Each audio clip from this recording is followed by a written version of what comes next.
বলুন কি হয়েছে আপনার? কিছু না। আরে বলবেন তো কি হয়েছে? তুমি জানো না আমার কি হয়েছে? আরে আমি কি করে জানবো আপনার কি হয়েছে? আমাকেও জিজ্ঞাসা করো না আমার কি হয়েছে। আরে ম্যাডাম আমি ডাক্তার, আপনার স্বামী না। চিল্লাও, তুমিও চিল্লাও, আমিই তো খারাপ। আচ্ছা আচ্ছা ঠিক আছে, সরি, মন খারাপ করবেন না। আমার সাথে কথা বলবে না তুমি।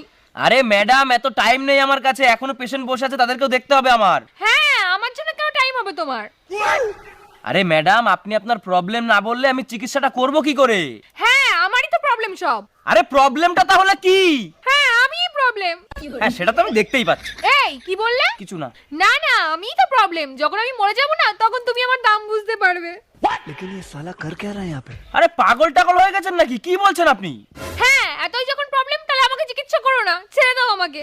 আরে আমি ডাক্তার, এরকম ভাবে কোনো পেশেন্টকে আমি ছেড়ে দিতে পারি না। বলুন কি প্রবলেম হয়েছে? আমি বলবো না। কেন বলবেন না? কারণ তুমি অনেক মহিলা পেশেন্টদেরও দেখো।